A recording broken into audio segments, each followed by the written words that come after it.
ಮಾನ್ಯ D K Shivakumar ಅವರೇ, ನೀವು ಡೆಪ್ಟಿ ಸಿ ಎಮ್ಮಿಂದ ಈಗ ಸಿ ಎಮ್ ಆಗಿರೋದು, ಅದಕ್ಕೆ ನಾನು ಮೊದಲು ನಿಮಗೆ ಒಂದು ಅಭಿನಂದನೆ ತಿಳಿಸ್ತೀನಿ.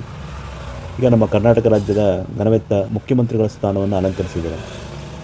ಇವತ್ತು ನಿಮ್ಮ ಮೊದಲನೇ ಮೀಟಿಂಗು ಏನಿದೆ, ನಮ್ಮ ಅಧಿಕಾರಿಗಳ ಜೊತೆ ಮಾತಾಡ್ತಾ ಇದ್ರಿ, ಆಗ ಭಾಳ ಕಾನ್ಫಿಡೆನ್ಸ್ ಆಗಿ ನಮ್ಮ ಹೊಸ ಸರ್ಕಾರ ಬಂದಮೇಲೆ ಇದು ಜಾತಿ ಧರ್ಮಗಳಿದ ವಿಷಯ ಆಗಿರಲಿ, ಅದನ್ನು ಯಾವುದೂ ಇಲ್ಲದೆ, ನಮ್ಮ ಯಾರ್ದು ಒತ್ತಡ ಇಲ್ಲದೆ, ಯಾವ ಎಮ್ ಎಲ್ ಎ ಆಗಲಿ ಇನ್ಫ್ಲೂಯೆನ್ಸ್ಗಳಿಲ್ಲದೆ, ನ್ಯಾಯವಾಗಿ ಆಮೇಲೆ ಭ್ರಷ್ಟಾಚಾರ ರಹಿತವಾಗಿ ಕೆಲಸ ಮಾಡಿ ಅಂತ ಅವ್ರಿಗೆ ಹೇಳ್ತಾಯಿದ್ರು. ಏನೇ ಆದರೂ ಒಂದು ಪಾಸಿಟಿವಿಟಿ ಇಟ್ಕೊಂಡು ಅದರಲ್ಲಿ ಲಾಫುಲ್ಲಾಗಿ ಒಂದು ಕೆಲಸ ಮಾಡಿ ಅನ್ನೋದನ್ನು ಕಾನ್ಸೆಪ್ಟನ್ನು ತುಂಬ ಚೆನ್ನಾಗಿ ಹೇಳ್ತಾಯಿದ್ರಿ. ಇನ್ನು SIR ವಿಚಾರದಲ್ಲಿ ನೀವು ಅದೇ ಕಾಂಗ್ರೆಸ್ಸಿನ ಪ್ಲೇಟು ಏನು ಮಾಡೋಕ್ಕಾಗಲ್ಲ ಹಾಕ್ತಾಯಿದ್ರಿ.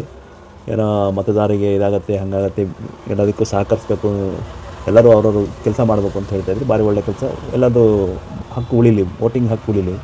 ಬಟ್ ನಾನು ಒಂದು ಈ ವಿಚಾರದಲ್ಲಿ ತಮ್ಮಲ್ಲಿ ಕೇಳ್ಕೊಳ್ಳೋದೇನೆಂದರೆ, ಮತದಾನದ ಹಕ್ಕು ಎಲ್ಲರಿಗೂ ಎಷ್ಟು ಮುಖ್ಯನೋ ಅದೇ ನೀವು SIRನ ಮಾಡೋಕ್ಕೆ ಒಂದು ಈಗ ಇರಬೇಕಾದ್ರೆ ಈ ಸಂದರ್ಭದಲ್ಲಿ ನೀವು ಒಂದು ಡೇರಿಂಗ್ ಆ್ಯಂಡ್ ಡ್ಯಾಶಿಂಗ್ ಆಗಿ ಒಂದು ವ್ಯಕ್ತಿ ಅಂತ ಗುರುಸ್ಕೊಂಡವರು ಒಂದು ಮುಖ್ಯಮಂತ್ರಿ ಆಗಿದ್ದೀರ ಅಂದರೆ, ನಮ್ಮ ರಾಜ್ಯದಲ್ಲಿ ಅಕ್ರಮವಾಗಿ ಯಾರ್ಯಾರು ಬಳಸ್ತಾ ಇದ್ದಾರೆ, ಇಲ್ಲಿ ಯಾವ ಜಾತಿ ಧರ್ಮ ಅಂತಿಲ್ಲ, ಯಾವ ದೇಶ ಅಂತಿಲ್ಲ, ನಾನು ಹೇಳ್ತಾ ಇರೋದು ಅಕ್ರಮವಾಗಿ ಯಾರ್ಯಾರಿದ್ದಾರೆ ಅವರು ಬಂದಿದ್ದಾರೆ ಅವರನ್ನೆಲ್ಲ ಗಡೀಪಾರು ಮಾಡೋವಂಥದ್ದು, ಇಲ್ಲ ಅದೇನು ಕಳಿಸೋವಂಥದ್ದು, ಈ ಒಂದು ಕಾರ್ಯನ ಒಂದು ಅನೌನ್ಸ್ಮೆಂಟ್ ಮಾಡಿ ಒಂದು ಕೆಲಸ ಪ್ರಾರಂಭ ಮಾಡಿದರೆ ಭಾಳ ಚೆನ್ನಾಗಿರ್ತಿತ್ತು ಅನಿಸುತ್ತೆ.